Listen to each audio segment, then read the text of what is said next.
Hi guys, welcome back to Trembus Entertainment. So last night's Love Island was very lackluster and there were a lot of complaints. It wasn't exciting enough.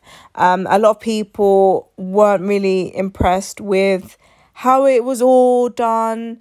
Also with presenter Laura Whitmore, with the Islanders and how kind of, withdrawn and dull they were being, and just an overall dry reunion. So there's been a lot of talk on the disappointment and Laura has spoken out about it. So I'm going to show you guys each comment that she responded to and basically explain it to you. She says, "Hundreds of people work on Love Island. My job is not to organise seating arrangements. I barely know what seat I'm sitting in before the show as the set changes so much." So obviously she's referring to the fact that I think people weren't happy with where people were placed, where certain people were sitting, or things like that. Obviously, that's not down to Laura. So I don't think anyone's blaming her for that. Although it sounds like they are. But she's basically just saying that that's all of these other things that we see around the show. It's nothing to do with her. That's the set, the people who are on set in the studio. "We invited Kazs to sit with Toby for his ex's segment, but she didn't want to, and it's her choice to make. Everything is run through the Islanders beforehand. It's all about choice." So obviously there, she's referring to the fact that we didn't get to see Kazs sit on the sofa. Now she's saying Kazs didn't want to sit there as a part of Toby's ex, which 100% we all expected.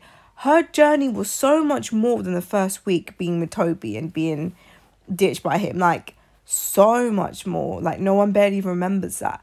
The problem that the public were having was the fact that all the finalist couples themselves got to sit and be interviewed on that sofa, apart from her and Tyler. So that's what bothered people. Not the fact that she wasn't sat there as an ex. The fact that her and Tyler as a couple didn't get to sit there and have their moment like everyone else. And that brought up questions that need to be answered.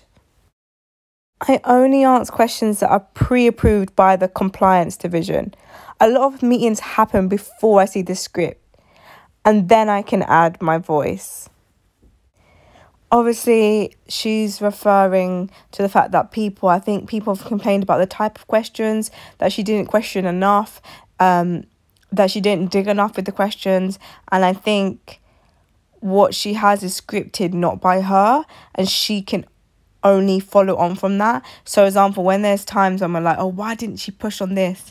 I think she might not be able to. Although I don't know how you script when you don't know what the Islanders' answers are going to be. But yeah, but she's basically saying questions and things like that are not my fault. I just, I'm just the voice. So basically she doesn't get to be messy with it and make it messy. So it's fair enough if she is being, controlled in what she says and things like that. Then the Love Island producers at the studio need to just let it flow.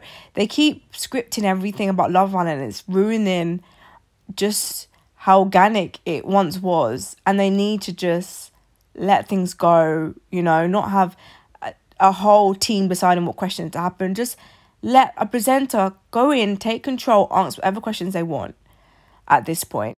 Unlike previous years, the Islanders weren't allowed alcohol. Please remember they are just regular people who were nervous on live telly. I'm sure some would have loved a drink for the nerves. So a lot of people did say how the Islanders did seem a bit stiff, a bit dry, a bit nervous. Obviously, there was a lot about Lily, who seemed really nervous, bless her. And so she didn't really go in on Liam at all. And I think what she's trying to say here is like, usually it is a bit more fiery, but normally they're allowed to drink. And this year, for whatever stupid reason, they're not. Although I did see Millie and Liam pop in a bottle in the dressing room. So I'm not sure why they got a different rule. But yeah, so basically she's just trying to stick up for the Islanders, who didn't really have as much to say in real life. And they're just basically ordinary people. They will get nervous on TV. But I guess we get used to seeing them on TV so much being normal, we don't expect them to get nervous over being on TV when they've been on TV for 8 weeks. But yeah, she's sticking up for the Islanders and any criticisms that they face there. She then says, if I see anyone giving shit to our Islanders, I will call you out. So that's nice there. She was willing to stick up for them. She doesn't want to hear anyone bad-mouthing the Islanders about the reunion. I think what we can take here from what she's trying to say is that basically she's not in control. There's only so much she can do, say. This is, you know, all the issues we're having or you guys are feeling or all the questions you want to bring up.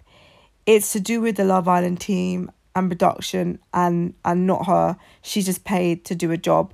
And I think that's fair. I know a lot of you don't like her as a presenter on this particular show. But if they did bring in someone who was maybe wanted to cause more drama, would Love Island producers even let them? This is the discussion. So let me know your thoughts on her responses to the backlash. Like, comment, subscribe. Thanks for watching, guys.